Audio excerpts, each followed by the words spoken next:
And the live stream number 2 has begun. What's up, Stream people? number 2. As you can see, I like that title. I like Porn Stream. But as you can see, I donned my best faux surfer gear because it was a warm day today, and I took advantage of it. And I don't know why I'm going so soft-spoken today, but hey, life's funny that way. Anyways, I'm Dom. I'm the movie nerd, and this is your Talkin Sessions with TV. And I'm here with said TV nerd on our live stream while we're also recording everything at the same time. Chris Evanko, what's going on, my dude? You know, Dom, I'm doing pretty well. How about yourself, man? I'm getting a slight case of cabin fever, and I think you are too. But is it like Cabin Fever the movie, or is it just like cabin fever in general? I would say just in general, because it's not like terrible yet. Yeah. So Your room also just seems like a lot more warm and inviting than mine does. Mine just like yellow light shining onto my hair. But it's all about what you make it. Exactly. Man.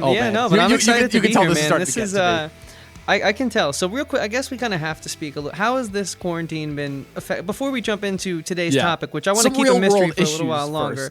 But like, so how you holding up, bro? Like, what's it been like? I'm working, which is good. You know, you're an essential, right?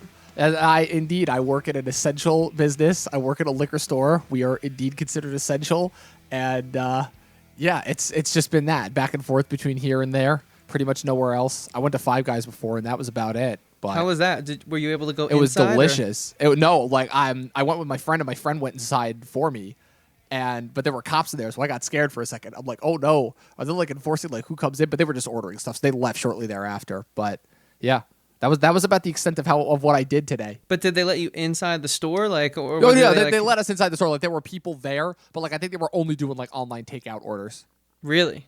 Yeah, like the entire section next to them was like completely like empty. Like there was nobody sitting down in there. It was crazy. You know, that's like the one good thing I think I could say about this whole quarantine situation so far is that I haven't eaten out. And I didn't realize how much I was doing that, and also how bad that makes you feel eating like rich, fatty foods all the time, or not even just like fatty foods, just like something about like not cooking it at your house, you know? Like they got to make it taste like you ordered it from someplace, and like you feel so much better. I mean, I guess, but I kind of just got used to dealing with that, like just with that kind of order out taste of food, you know, just because I was doing it for so often that I'm like, hey, this isn't something that I'm actively thinking about. Yeah, you know, I mean, and I wasn't either, but like just not eating out now for almost like 3 weeks, I just realized like, damn, you know, I was kind of doing that a lot. So the next time I get like a burger or Chinese, whatever, dude, it's going to be so good. I can't wait for it. Yeah, but right. I don't want to rush it at this point, because the longer I wait... I will say this burger today tasted pretty damn good. And I don't know if it was because it was a quarantine burger or just because it was a Five Guys burger. It was that quarantine beef, man. That's like the highest grade. It was pretty good. But you know who's not making beef and is instead dealing with Mexican drug cartels? I don't know how good of a segue that was, but I felt like jumping into what we're talking about. I thought we were talking about Tiger King. No, that's next week. No, I'm just kidding. I don't know. Like I said, isn't that what everyone's talking about? We're doing a TV thing without talking about Tiger. What's going on? I'll wait until they make the actual movie because I don't watch documentaries. But you heard about that, right? They're actually thinking about making a film. It's not even like thinking about. They're already considering it. Like Kate McKinnon has already been approached to play like one of them. I think the reporter. I don't know. I don't know any of the characters. I don't feel like taking time out of my day to watch white trash. But that is true. I started the first episode and I didn't finish it because it just made me mad. The people infuriated me. Yeah, just like the overall treatment of animals. Exactly. That was the thing that really I was like, okay, I might have to watch this in like 20-minute segments. But before we dive into today's subject, since that is like the hot button item right now, like it's the #1 show on Netflix because you know they do those fucking ranked things now. Like this is obviously, I feel like you and I can both see that this is only #1 right now because it was just such an absurd title, and it came out in the midst of quarantine. It's an absurd title to distract from the overall hellscape that we are stuck in. Like time and place are the only reason this show is right. And now you're beginning to understand the way that things actually work. It is all time and place. But that's not what we're here to talk about today. We're here to talk about the other white trash kings of Netflix. That being, of course, the characters that take place in the Ozarks in the show, aptly titled Ozark, created by, I think it's Bill Dubuque and Stephen Williams, I think are the two guys that created it. But if you guys haven't caught up, haven't watched with it, haven't watched it so far up to this point, the basic premise is simple enough. Jason Bateman plays a money launderer for a Mexican drug cartel named Marty Bird, whose entire life is upheaved when he finds out in the first episode that his partner was stealing from the cartel. And so the only way that he is able to weasel himself out of death is by promising to move to the Ozarks and launder a fresh $20 million for his Mexican drug cartel contact. And along the way, he ends up meeting the whole host of colorful characters that specific part of bright, colorful Missouri has to offer, including Julia Garner's Ruth Langmore,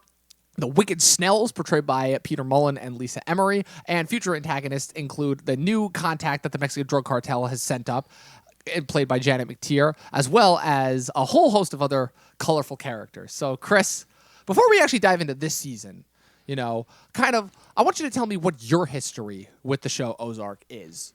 Sure. Yeah. My history with the show Ozark, when it first came out in 2016, I tried to watch it because it looked pretty cool, and that was when sort of like the Netflix originals has sort of found their footing by then, and so there was like a bar of quality that was like cool. Like, at that point, anything that came out on Netflix, at least in my opinion, was at least worth checking out if it at least slightly piqued your interest. And so I checked it out because, I was craving sort of that Breaking Bad. It had been a few years since the show had wrapped up at that point, and I was like, cool, I could use something like this. And of course, like I'm not like a fanboy of Jason Bateman, but I think he's given great performances at least as far as what I've seen.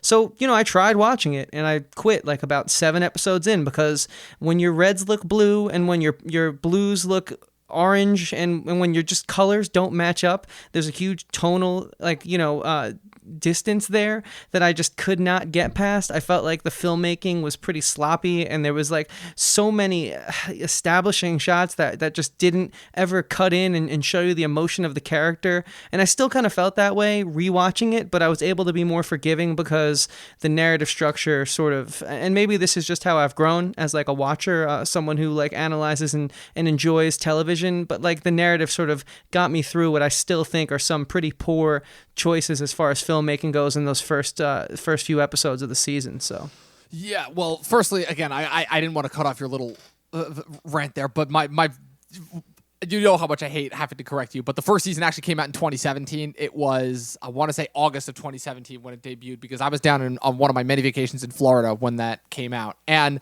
it was something that I was kind of shocked by. It kind of surprised me within its first season, kind of the immediate gutsy things that it went for. And I guess that kind of shocked me into being strung along into the adventure that was the first 2 seasons, which I actually very much enjoyed. They're both kind of refreshing in the sense of it seemed like, okay, this is Netflix actually taking a risk with something and not just like releasing so many things at once that I can't keep track of something that might actually be, cool. This was one of 2 major releases that they had in 2017 that I really, really enjoyed. The other, of course, being Glow. And the thing about this show is that I do enjoy it. It's a fun watch. Mm-hmm. But if there's anything that this past season proved, it's that doesn't necessarily mean good TV. So, Chris, let's dive into this season. So it premiered. It's about 2 weeks now since it premiered. So what are your thoughts so far on this season and everything that happened in it as compared to the previous seasons? And what kind of direction do you think the show is taking? Well, I do want to just preface my statement by saying that you said you felt that the show was a risk for Netflix. This couldn't feel like any safer of a concept, in my opinion, for a mass audience appeal. It's sort of that like thriller with a crime and a mob boss and a family, and it sort of seems like everything that like my parents' generation just would watch anyways. I would not consider this show risky.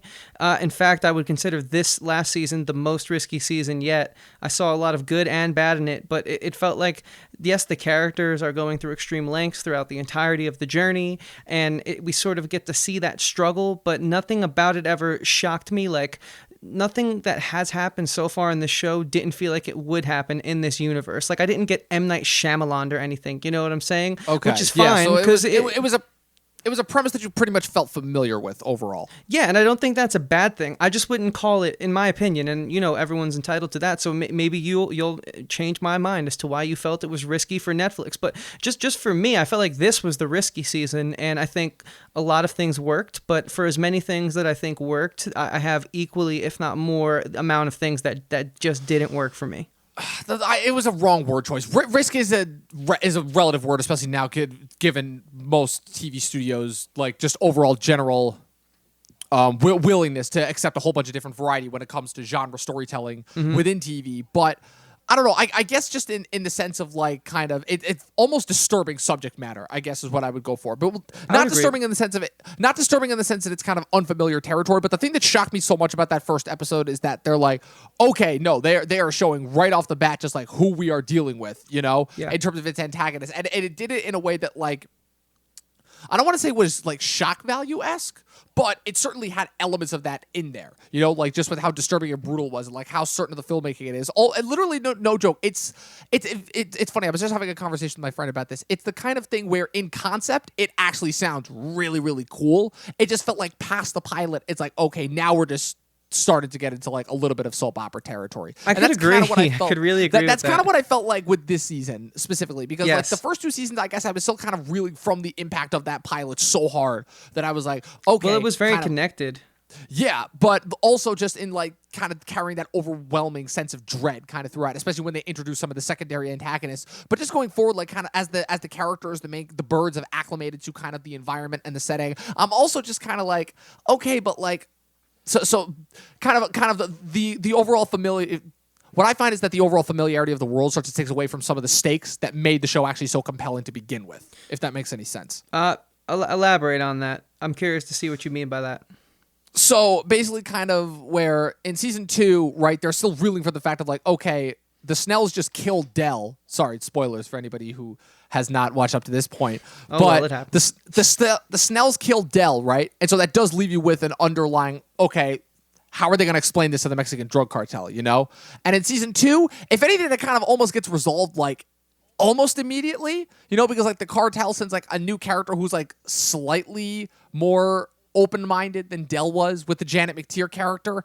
Yeah, and then Helen Pierce. Yeah, and then like they immediately like make buddy with the Snells, like they're going over to their house for dinner within like a matter of episodes. Like there's kind of like that dread just kind of goes away, you know? Especially what becomes especially unbelievable is how at the end of the season they're kind of just like, okay, so they are fully in bed with the Mexican drug cartel, but they've also gotten like they're like super rich now. So like they're going for like the super like high up drug drug kingpin sort of level standard, like kind of, we're mob bosses now in this town. And it's just like the levels of unbelievability that the show is getting to is starting to get a little bit ridiculous for me, you know? And it started to kind of take away from like, to me, what made the show good to begin with. Yeah. I see those points. You know, you brought up something that sort of is something that I kind of have had an issue with since the first season, that they seem to always do, where it seems like every 5 episodes we sort of hit like a mini arc starts, and so there's like a new character, like you basically they were just buddy with the Snells after like fighting so hard to cut that deal and killing Del, and then like they're just instantly friends. I just think it like all moves a little too fast. And agreed. But the thing is though, I think the show is also too long. So when I said earlier on, like starting off really, when you asked me like what are my thoughts about the first few seasons before we dove into this third season, you know, that my problem with the filmmaking is how it's the way they show it. I feel like like you said, the premise is great. Like it's all there on paper. Like selling this to someone at a dinner party, this is an easy sell. Like you can get, I think 9 out of 10 people will always be like, yeah, you know what, I'm gonna go home and check that one out. It's just like the choices they make, I don't think sort of accent or bring the story to life in the way that they had hoped for the most part. You know what I mean?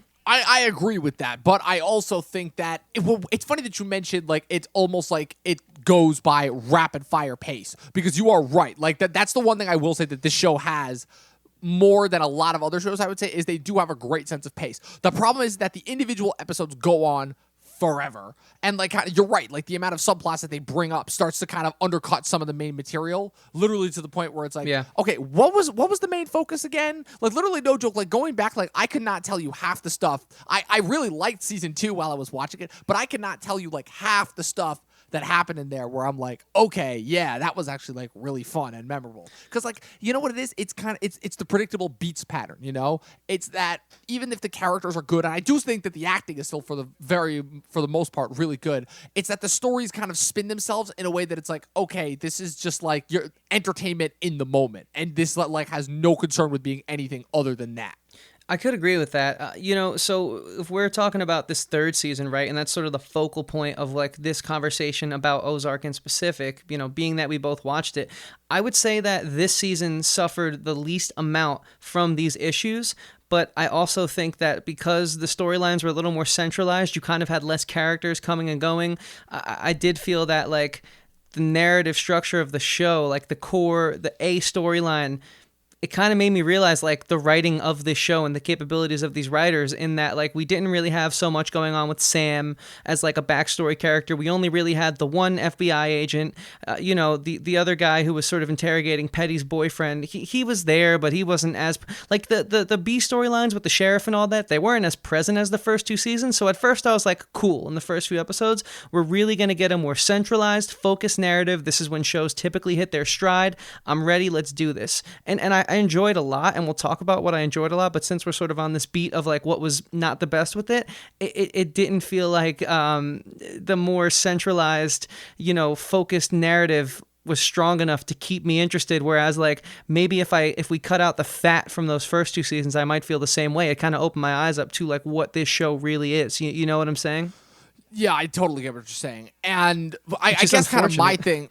Yeah, it's funny too, because like for me at least, I'm a little bit of an odd scenario, because I actually, for all their faults, I actually did really, really enjoy the first two seasons. Mm-hmm. And this season was kind of the first season to me where I'm like, okay, this show was starting to kind of spin its wheels a bit. It was kind of the opposite of what we talked about last time on Lost, where Lost, the thing that's so memorable about it is its characters and kind of how you're just following along with them and in their shoes, because it's all relatable scenarios. This is a sense of where, okay, this is a genre that we've seen before, and these are, typical like TV-esque characters, if you want to call them that. And even though they're very well acted, with those types of characters, it starts to get into a position where you start to like, okay, you know exactly where this is going to go. And until it actually brings in something that is shocking, that is something that still feels like shock value. It's like, okay, this season to me was kind of the statement of like, okay, every single development that happens is starting to feel just like that. It's like, I remember hearing an interview with the writers where they were like, okay, the goal of this show is to place as many obstacles in the ways of the birds as possible, which, you would think that's the case, given that that's good storytelling.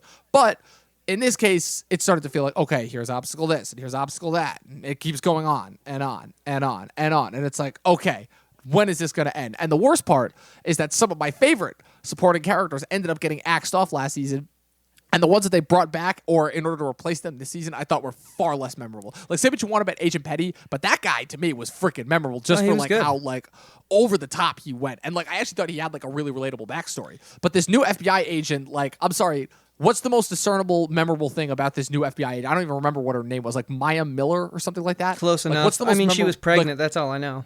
Thank you. Like, that's literally her only character trait. Yeah, no, so you're right. Like, the most interesting thing to me about the character, let's just call her Maya Miller, because really, who cares to go any deeper than that? Yeah, right. Is that, yeah, she was pregnant. That's the only thing I really remember. So I pretty much agree with everything you just said, but here's the only difference. See, you said that the show, I'm going to paraphrase, whatever you said, to me, I interpreted it as, like, overstaying its welcome. This show kind of has overstayed its welcome for me after episode 2, both times watching the first season now. So whereas like, yeah, Petty was interesting, and yeah, like, the whole woman who owned the blue cat before him, her narrative structure, sure, that was cool and all, but like, to be completely honest with you, if we didn't plan on doing this show for our schedule, for our show, Talkin TV, I wouldn't have watched it. I would have tuned out yet again. I would have skipped it. Because I think it's not bad. It's certainly something to watch, and I'm glad I watched it during this quarantine. I would have felt if I didn't watch it during this quarantine, it would have been kind of a waste of time. So, yeah, but with that being said, like, I felt like there was a lot of positive from this season, though, sort of establishing that as my feelings about the show. The characters of Ruth and Wendy really have found their stride. And to me, I would agree with that. To me, they're the most interesting characters to watch. And I've sort of always felt like Bateman being the lead, everyone else sort of was out acting him from the start. Everyone's performances felt stronger. He never felt like a compelling lead character. So maybe one of the reasons why I like this season more is because of the fact that you got more from Wendy, sort of really loving the adrenaline rush, the feeling of like fighting for her life, but still conquering everything in her path. And sort of Ruth, sort of like, I wouldn't say finding a backbone, but like further finding her place. I felt like those were way more interesting storylines than fucking Marty battling the FBI agent who we can't even remember his name in the boringest scenes of the whole show in that casino office, dude. That was a terrible storyline in my opinion. Okay. Will he take the deal? Won't he take the deal? I could care less. Just cut back to Wendy. Yeah. That's how I felt the entirety of the season. Yeah, that part was starting to feel repetitive, definitely, because it felt very similar to, like, I guess the interesting thing that was unique about Petty for the first season is that for that whole first season, Marty and Petty have no interactions. Like, Marty and Petty don't even meet until halfway through season 2, which was actually like kind of the most compelling part to me, and the thing that showed, okay, this show does have plans for like a long game. But I guess my problem with this season is that it's just like, okay, so they really are just gonna keep up and like making shit up as they go along, you know, which is something that I'm starting to become a little bit like too much. I'm starting to become a little bit too self-aware of that, and it started to get to like really annoy me, I guess I should say. But in terms of this season, like, I will definitely agree with you. Like, Ruth and Wendy definitely kind of both had their stride, and even though Ruth is starting to get a little bit annoying, just like her intonations, I do still think that they were very well acted. Like, that's the thing I will say, is that the actors that this show does have and kind of their characterizations are interesting. Yeah, I don't know. I just think, for me, dude, like, again, it's sort of overstayed its welcome from the start. So nothing about it is too interesting to me as a whole. But the one thing I can say is, the one thing that sort of I felt this season, to me at least as a viewer, was stronger than season 2 was that, Helen Pierce is incredible. I actually really like that character. She's badass. She's scary. She's always like, intimidating and threatening. And I like the presence she brings. I like the stress she puts the birds under. And we had a lot of them in scenes this season. And we got to sort of see, they, like she said, we dipped our toe into friendship. I thought that was interesting, but I felt that she was at her best this season, and I think it's because we kind of got to see the main boss, the main honcho. We had another mob leader, whereas we really didn't have that in season 2. It was sort of like Helen answering a phone, but you never met the guy. And so I feel like she's at her best when she's like a conduit and sort of like playing her luck against the birds with this mob boss, like how she tried to undercut them at the end, and then obviously she went out with a bang. But like, literally. But like, to me, it's like if someone answering a phone call in Mexico is like making this show interesting, like a character you're only seeing for 5 minutes, there's a problem there. You know what I mean? Yeah, I get that. I'm just like, that character to me was just like, okay, you could go away and you would make little to no difference in the show. Like, it was just, you want to know what was the most disappointing part about the show is that this is the show that I started to put on just as background noise, just to tune it out. It's like, this is not something that I'm paying attention to. This is not something that I'm actually engaged by or entertained by. I am literally putting this on just as background noise. And I never want to watch a show because it's background noise, Now, what I will say is that for all that, for all of kind of like the treading its ground and getting annoyingly repetitive that this show did, I will say that it got pretty engaging with the 9th episode. Because I will say that with the exception of that episode, every other episode in the season, I was like, okay, I could fall asleep during this and I would get about just as much out of this as I would kind of if I were awake. Yeah. But the thing that I really enjoyed about episode 9 is that, especially for the introduction of a character that I was not a fan of, episode 9 actually, like, to me, had the most amount of emotional depth to it. Yeah. Like, it actually had, like, a lot going for it in that sense. And I was actually shocked by that because not too many shows can do that. But I don't know, Chris, like, what's kind of your whole take on that with why that one episode seems to stand out amongst the rest? Episode 9 was, I think, the best season of the show. And it's because, like, this character, I don't know her name, who portrays Wendy, but, like, I felt... Laura Linney. I mean, she was incredible. I mean, I was sitting there watching that with my parents, and we were all just like, wow, like, that's not an actor crying. That's like someone is that character right now, and they actually lost their brother. And I needed more of, we got so much of her. I think it's just because Marty was just... He's been so flat since that first season. I think the only people really watch is for her. And like her brother, I actually really didn't mind his character once I got to know who he was and sort of see the scope of his illness. And I think he did a good job portraying that. And so to only have their relationship for one season, I was more interested in their one season relationship than I've been in Marty and Wendy's the entire time. Just because I think I love Bateman, but I just don't think this is the role for him. And so, episode 9, we had the least amount of Bateman. We had an incredible performance from Laura Linney, and I think that's why that episode really resonated with me, to be honest with you. Yeah, so my whole thing with that is, like, the one thing I will say is that the relationship between Wendy and her brother, Ben, that's introduced, portrayed by Iron Fist's Tom Pelphrey. Remember him? Don't worry, nobody else does. But wow, I didn't know that was him. Yeah, that was him. Way to recover. Ward Meacham. Yeah, sure. Or Netflix kept him paid, I guess. But also, he got this job before the quarantine. But Yeah, I will say that whenever they sat down and they were like actually talking, they felt like actual actual siblings that were having like an actual conversation, And I actually really appreciated that dynamic. And I think that's why kind of the 9th episode worked for me, because it was just them. And like kind of them going back and forth. That even though I will say it was starting to get a little bit annoying with how like I've had a big problem recently with certain media properties and their portrayal of mental illness, only because it's like the whole thing is that he's bipolar, but that felt a lot more that felt a lot more representative to me of like kind of bad portrayals of mental illness that I've seen in really bad movies, and so that it, like kind of the whole ranty. It's like, okay, now what I will say is that the parts on the mental hospital, because I've been seeing a lot of stuff, a lot of projects recently that take place in mental hospitals, because I watched It's Kind of a Funny Story just the other day, and so that brought back some memories in me just from my own personal life. But like, so that part was really compelling. There were a lot of points in that episode that were just compelling in general, I agree. I think it was the apex of the season, and that to me, I think that we've had 3 seasons for this show to sort of find its stride. I think this is its stride. I think it's gonna be a flawed property. I think you're gonna have really great moments, like for example when they were at that diner and he's like, "Eat, Wendy. Why aren't you eating?" And then he brings up like, "You remember that dog? He was a good boy." Like I feel like that's how I would talk about a pet of mine that I had lost with another family member. It felt very real and organic. So their exchanges were awesome.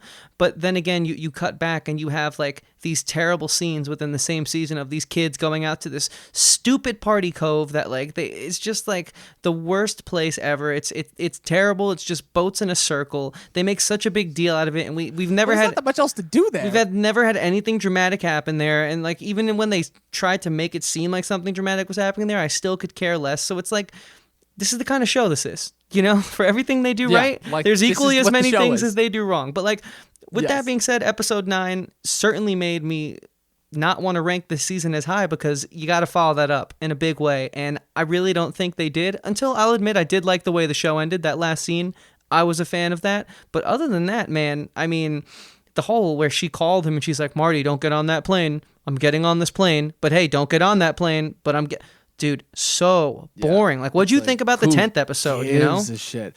It's like, and real quick, the whole 10th would you episode, even call the 9th episode dynamite, or was it just good for Ozark? No, it was good for Ozark. Right, okay. And I feel like this should just show like kind of our overall thought process towards this, is that this is kind of the mood that we have. Like, I get it, even, real world circumstances towards this, but it's like, it's just like the whole thought process towards this was just so like, who cares? And it's kind of all that there is to watch. Like, do you think we're being too cynical though, or I think it's just a part of like, these are the times that we're in right now, And okay. it's if anything, it kind of, the bar has been raised on all entertainment, where it's like, okay, we know that like this is all that we have for now, but like even still, like this was arguably one of the flagship shows of like the last couple of years. It's been nominated for a bunch of Emmys. Jason Bateman has won Emmys for writing and directing episodes of this. So I'm like, so why does this feel so boring? Like, this is one of the most, to me at least, acclaimed and interesting like character actors, like comedy actors of the last 2 decades. I'd agree. I would agree with that.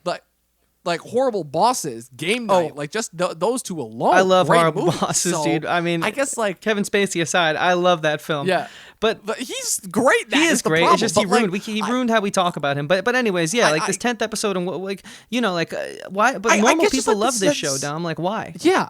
Like, my parents loved the show, and I loved the show for the first 2 seasons. But I'm just like, this season, I was just like, oh my God, I just don't care about anything that's going on. You know what this kind of felt like? This kind of felt like when I was watching House of Cards. Because with House of Cards, that show started off really strong. It was really engaging. But the longer went on, I mean, that show kind of an unfair advantage because it kind of got surpassed by reality. But just as that show went on, it just became like, okay, I'm just watching this to watch this. Like, this is so boring, and I could so care less about this. And that's kind of what this feels like.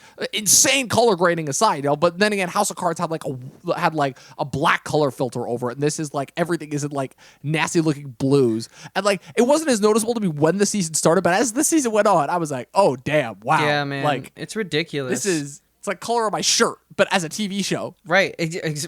I'm glad you wore that shirt. Literally, because that is so true. right? Everything's like This a is a good disgusting shirt. sepia tone that just didn't need to be there. But like with that It's being like said, like singeing my eyes out. so this 9th episode, do we agree to say that it was dynamite for Ozark? It was dynamite for Ozark, yes, So then- not for yeah. actual like good episodes of TV. Yeah. No. So how'd you feel about the finale then? The big bang, let's call it. Finale, I was just like, honestly, I'm glad this is over. I'm like, I've been so bored. I've been like, okay, I just had you on in the background. Like, yeah, it's engaging, but you know it's bad when I'm calling every single plot point in this show before it actually happens in the show. Like, dare I bring up, but easily the most disgusting part of this whole season, freaking Wyatt and Darlene sleeping together was Jesus Christ. Like, Darlene's character why? feels like we should have written her off in season 2, but Yes, we're that was now like the stuck goodbye with point. we're now stuck with this, and we don't know what to do with it. Am I right? that storyline alone is like the ultimate example of what happens when writers have just completely run out of things to do with a certain character. Two characters, I should say. And Right. it doesn't help that actor, Charlie Tahan, seems to have come from the same cloning factory that produced both Ben Schwartz and Joe Keery. But even still, like, I'm dead serious. Wow. Like, put them When you next to put it each other. that way, I But can't yeah. disagree. Yeah, like, tell me I'm wrong. No. But like, and yeah, I was just like, why? Of all the things, why did this need to happen? So I feel like that alone was like kind of the reason. And then it's already bad enough that one of the primary antagonists this season is also Tommy from Power. And I'm like, oh God, that guy again. Like that, I'm like, I hate that guy. And then the show gives you a reason to hate that guy. And you're like, Yeah. oh. Well, his character, Like, he's the just one that's pursuing Aaron, right? The CI? No, that's the Frank Cosgrove Jr. No. That's not Frank Cosgrove's Jr. I'm talking about the CI who's working for the mob. He's one of Frank Cosgrove's employees. Oh, who's like that pursuing guy. Aaron. Is that who you're talking about? Yeah, no, the Justin Long lookalike guy. Yes, exactly. I thought it was Justin Yeah, Long for a that minute, guy. actually. Me too. I thought it was Justin Long, and then I thought it was Ben Feldman, and I'm like, oh no, wait, that's just some other guy. Okay, so who that's looks not like who you're that. talking about?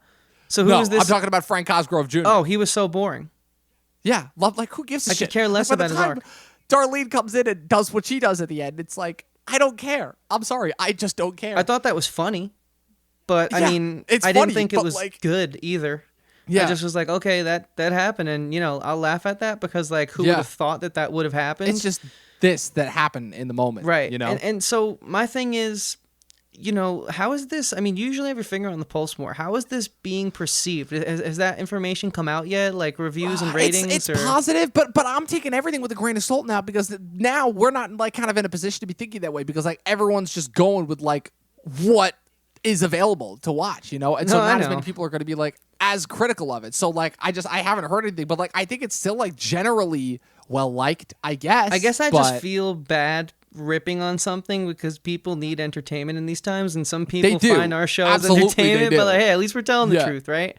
yeah, that's what I mean. Like I'm not gonna fudge on something just because like other people like it, and this was just boring to me. I'm Yeah. like, this is boring. Back like Chris, but this was, I literally just finished this like a week ago, and I already forgot about most of what happened in the season because it had just like that little interest. And put this in perspective: Julia Garner won an Emmy last year for Ozark season 2. That's Ruth. So yeah, that's right. I think that's deserved. I didn't know that. I do think that's deserved. I mean, I do enjoy her character. I don't know what she was up against though, so maybe if I knew the category, but that's neither here nor there. it was all people from the last season of Game of Thrones. Okay, so I mean, not tough, but with that being said, you were at all. texting me a bit like a few times throughout the course of you watching it, and you kind of emphasized Jonah a lot, and so I have a Yeah. lot to actually say about like the 3 kids, Aaron and the 2 kids we've known since. Yeah, the lawyer's kid is like we don't need to talk about her. Like she's just like okay, even like the show forgot about her, and she was literally a plot device too. And I couldn't.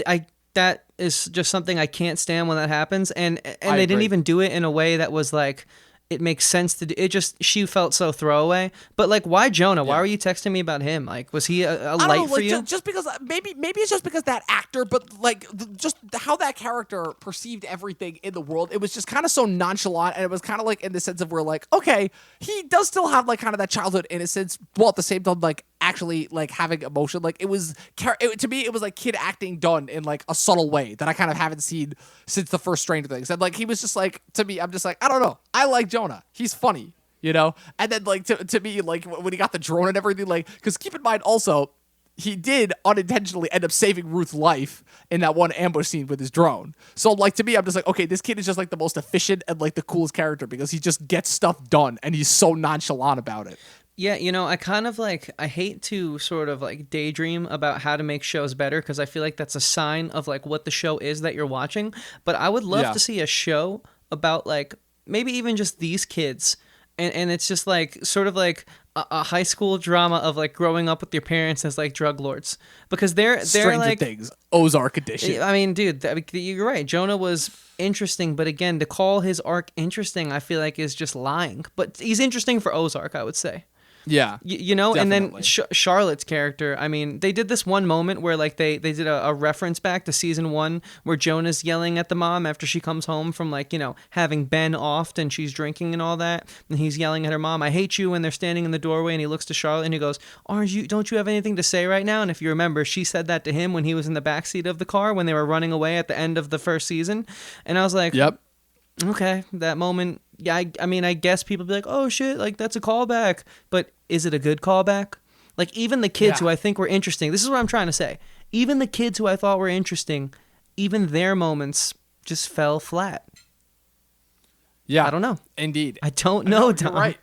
You're right. And like, I don't know. Like, I guess like the thing about the kids that I liked is that they were able to keep them grounded in a way that didn't feel like typical TV situation kids. Like the things that I said are because I remember I wrote an article about this when I worked for the newspaper up at school, and I wrote, okay, the thing that I like about these kids is that they are taking them in a different direction, you know, like kind of unlike kind of the anti-Breaking Bad. It was like, okay, so the kids find out really quickly to the point where they end up like partaking in the parents' drug in the parents' drug activities.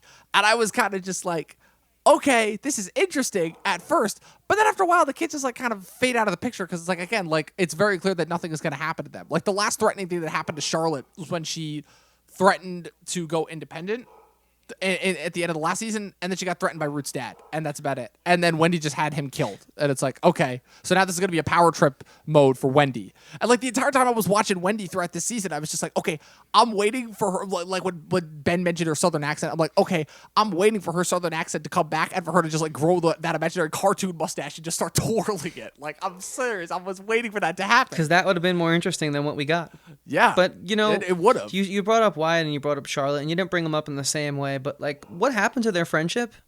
There was no scenes with them together. There were so many loose ends. Darlene, their friendship. I'm sure if I keep thinking even harder, I could come up with more, but we're live right now, so, you know, there's pressure. Yeah, you're already putting more effort into this show than I clearly have. But because you're 100% right. Like, they were dating. Like, what happened? Because, like, you know, I don't want to hate it. I feel like there's a lot there that I want to like, that I should like.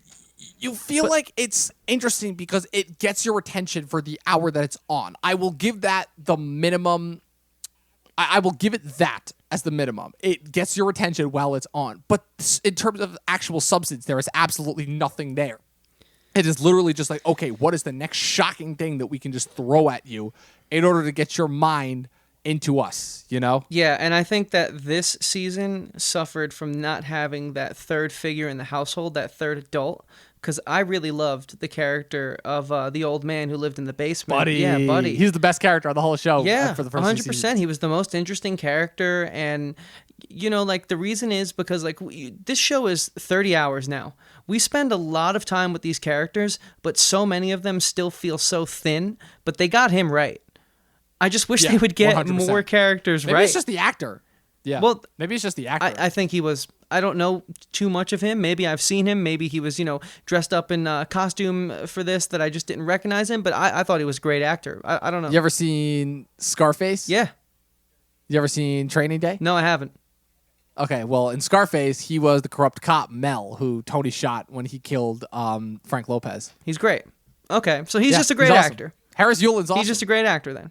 And that explains good it. Character actor. So, I mean, I don't know. I don't want to jump to conclusions yet, but, like, do you have anything more to, like, sort of dissect? And Not really. Like, again, it's a show that from the get-go was kind of shock value Breaking Bad. You know, like, it's kind of like, what are the moments that we can get in order to shock you the most? Like, we've got, for all the decent amount of actors that they do have, like, this is a show that had Peter Mullen. I actually did like Peter Mullen when he was on the show, and they just killed him off. It's like, okay, so that's exactly what this is. If there's one thing that this season proved to me, it's like, okay, Ozark is a show that is like, okay, how are we going to shock you the most? And I've already made my thoughts clear on just shock value in general.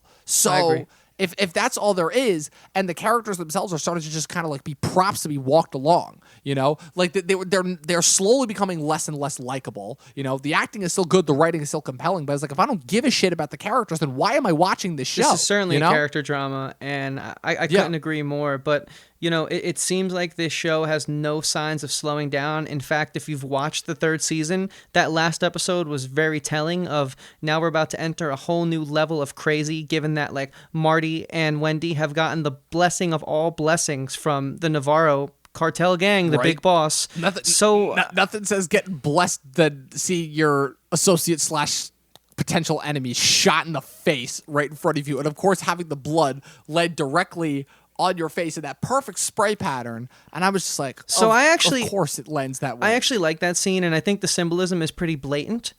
Obviously it's saying like, hey, like, you know, we're going to do this together, but you crossed me one time and this is going to be you. And I mean, I think anyone, a 3-year-old can interpret that, but I mean, so that's like, but I like that. I forgive that moment. I think you needed that moment to set a precedent for next season. But like, does that, cause I thought it was a pretty good last scene, but does that excuse like the whole last season? Do you think people, cause I think people are excited now with the way that this show wrapped up. And it's certainly, like you said, it's one of Netflix's flagship shows. It's not slowing down anytime soon, but like, are you excited? I think it's, you know, are you excited? I think the last scene is just like, it's just something that that's shocking. That'll make the audience ask, okay, what's going to happen next season? And to me, I'm like, I don't know. I'm kind of checked out. If I'm just going to have the overall same kind of thought process during this whole season as I did the last couple, then like, what's the point of even getting excited for this scene? You know?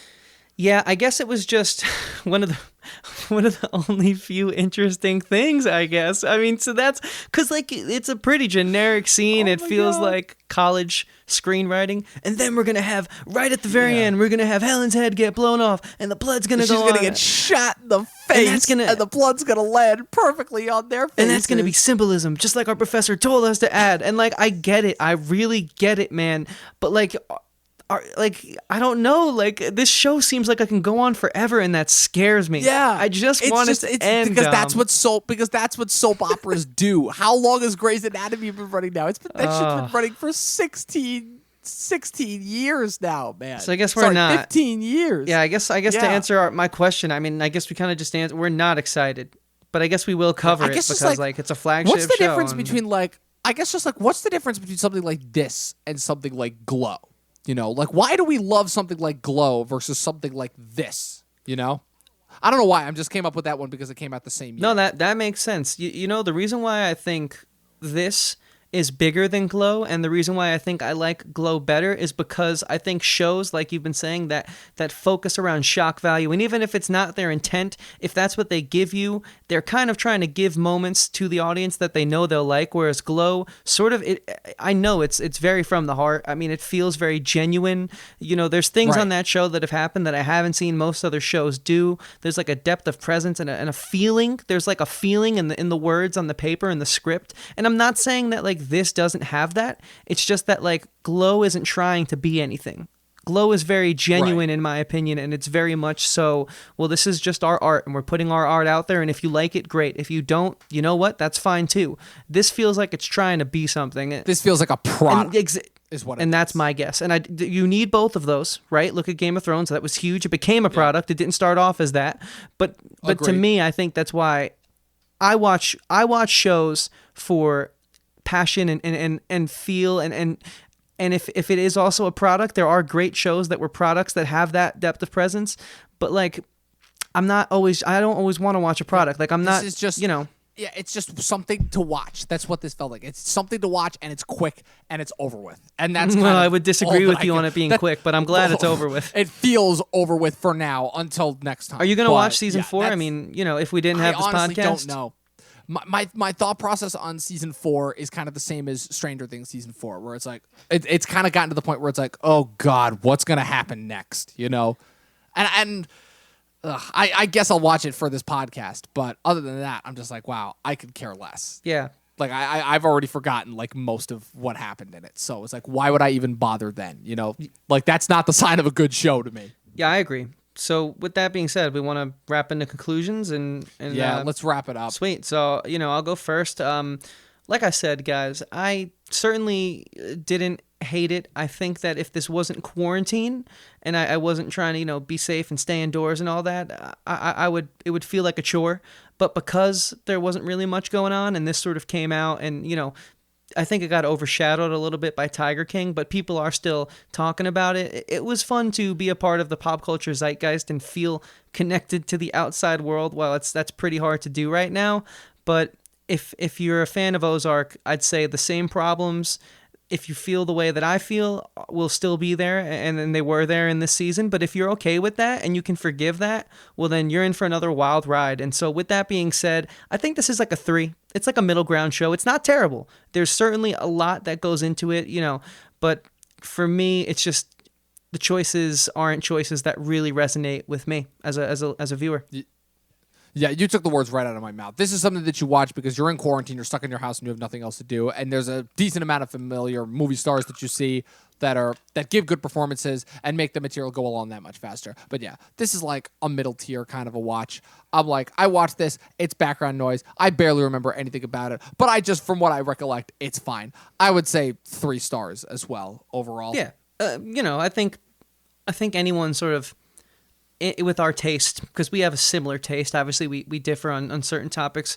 I think a lot of people are probably feeling the same way out there. It's just hard because on social media, like, the loudest voice is usually the voice that's like, that was amazing, or that sucks. And so, like, there's never really, like, you and not I. Not Roger Ailes in this case. No, not in this case. Nope, not him. So us, like, the middle ground voices, you don't really hear that, right? You don't hear that from the outside world. So I'm sure there are other people who feel like we do. It's a 3. And with that being said, yeah. Dom, I think our show is a 5. And where can people find our show, follow our show, and what are we up to lately? I mean, you kind of have a lot planned, right?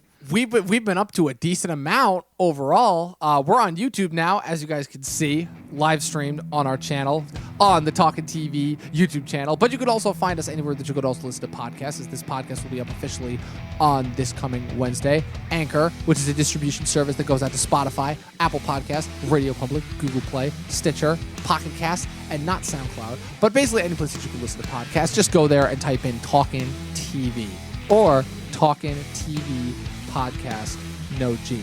Chris, where can the good people find you? Where they can find me? Well, I'm on all of the social medias that matter, be it Twitter, Facebook, Instagram. Even I have a YouTube channel, which we're quarantined, and I'm going to start putting some stuff on it. So if you want to stay connected, if you want to stay up to date, you can follow me at Christian Evanko. That's my first and last name. Don't wear it out. It's in the thumbnail for this video. It's in the caption for this podcast site. It's littered all over this Talkin TV network of ours. So, I'd appreciate it if you guys followed us there. And thank you guys for listening as well. We do appreciate it so much. And I know Dom appreciates it too. So, Dom, why don't you thank everyone out there who's been listening? Because, hey, we just hit a milestone number. I would like to keep that number to us because I think, that's okay to keep it to us, but we just hit a milestone number of viewership today, and that means a lot, guys. Especially I think I needed that in these times. Yeah. So in these trying times, absolutely. So I'm also very grateful for the amount of viewers that we have, and they can find me on all my personal stuff: YouTube, Instagram, Facebook, at Movie Nerd Reviews, and yeah. I've been making a lot of videos recently, a lot of top 10s during these trying times, and I'm going to keep doing that because there's nothing else to do. Yeah, Dom, I think I'm thinking about putting out my top 10 scene stealers of television sooner than later. I think I might upload a little bit of like sort of bonus content earlier on the YouTube channel if that's cool with you. All right. I'm looking forward to it. If anything, you guys can look forward to that. I mean, when it comes out, who knows? But I'm going to definitely do a top 10 scene stealers. I have about 5 characters on the list right now.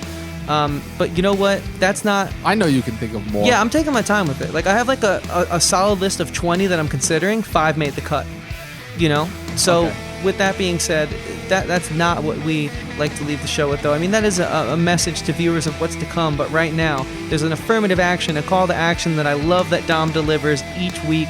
No one else can do what he does. It's a masterful podcast conclusion, I would have to say. So, Dom, is there something you would like to leave the viewers with here today? Same thing I do every week, and because there's nothing else to do right now, watch more fucking movies, people. We out.